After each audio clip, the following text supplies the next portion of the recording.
Welcome back to Tamil பில்லா. இந்த summer ஹாலிடேஸ்னால நம்ம குட்டீஸ் எல்லாம் லஞ்சு டின்னரு பிரேக்ஃபாஸ்ட் எல்லாம் விதவிதமாக வித்தியாசமாக கேட்குறாங்க. இன்றைக்கி எங்கள் பொண்ணு என்கிட்ட ஏமா எனக்கு மஷ்ரூம் பிரியாணி செய்யுமா அப்படின்னு கேட்டாங்க. ஸோ அந்த மஷ்ரூம் பிரியாணி எப்படி செய்கிறதுன்னு பார்க்கலாம் வாங்க. ஃபஸ்ட் பற்ற வச்சுட்டு ஆயில் ஊற்றிக்கலாம்.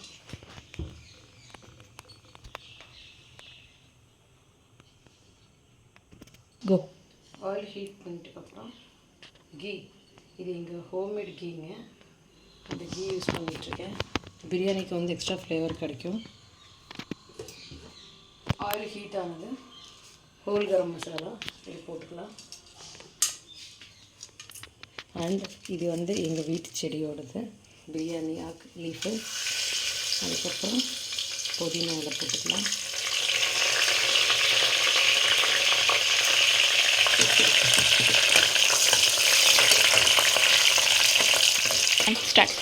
புதினா இலை கொஞ்சம் ஃப்ரை பண்ணிட்டதுக்கப்புறம் வெங்காயம், தக்காளி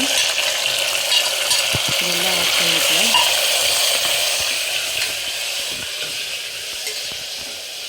தக்காளி கொஞ்சம் லைட்டாக ஒரு சாஃப்டாக ஆகணும்.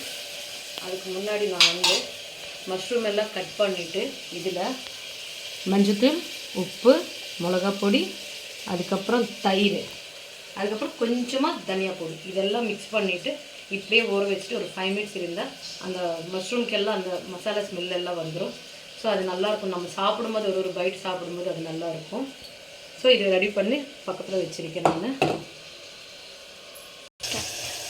தக்காளி நல்லா ஸ்மாஷ் ஆகிடுச்சுங்க.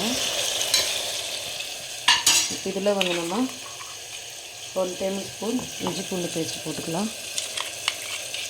இஞ்சி பூண்டு பேஸ்ட்டு கொஞ்சம் பச்சை வாசனை போகிற வரைக்கும் நம்ம வதங்கிக்கலாம். நல்லா இஞ்சி பூண்டு பேஸ்ட்டு வதங்கினதுக்கப்புறம் நான் இதில் கொஞ்சம் பிரியாணி பவுடர் ஆர்டர் பண்ணிட்டுருக்கேன். இதெல்லாம் மிக்ஸ் பண்ணிவிட்டு அதுக்கப்புறம் நம்ம எல்லாம் மிக்ஸ் பண்ணி வச்ச மஷ்ரூம்ஸ் எல்லாம் இதில் போட்டுக்கலாம். எல்லாம் நல்லா மிக்ஸ் பண்ணிக்கலாம்.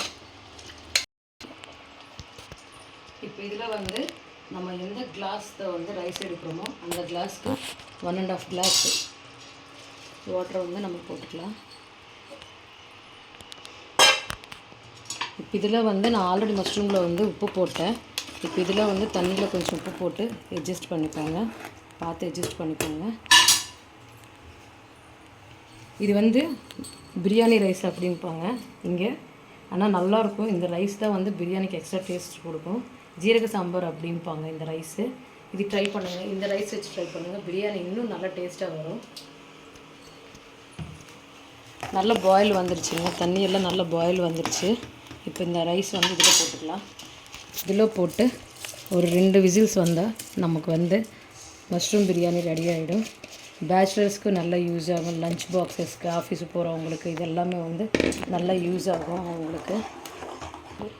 இதில் நம்ம கொத்தமல்லி போட்டு ஜஸ்ட்டு மிக்ஸ் பண்ணிவிட்டு குக்கர் மூடி வச்சிடலாம். 2 விசில்ஸ்க்கு வந்ததுக்கப்புறம் ரைஸ் எப்படி வந்துருக்குன்னு பார்க்கலாம். ஓகே ஃப்ரெண்ட்ஸ், இப்போ பிரியாணி எல்லாம் இப்போ எப்படி வந்துச்சுன்னு நம்ம பார்க்கலாம் வாங்க. ஸ்மெல்லு நல்லா இருக்குங்க. கலரும் நல்லா இருக்குது. இந்த குட்டீஸ்க்கு, லஞ்ச் பாக்ஸ்க்கு இது எல்லாமே நல்லா இருக்குங்க. இந்த ரெசிபி கண்டிப்பாக வீட்டில் ட்ரை பண்ணுங்கள். இது இப்போ எப்படி இருக்குன்னு ட்ரை பண்ணி பார்க்குறேன். இந்த டேஸ்ட் உங்களுக்கு சொல்கிறேன். இந்த மாதிரி ரைத்தாத்தை சர்வ் பண்ணுங்கள், நல்லாயிருக்கும். மஷ்ரூம் பாருங்கள் நல்லா வெந்துருச்சு. ரைஸ் நல்லாவே வெந்துருச்சுங்க.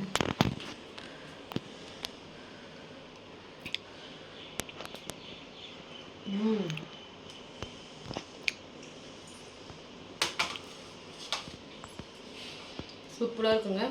நீங்கள் இது வீட்டில் ட்ரை பண்ணுங்கள். Please like, share and subscribe Tamil Billa.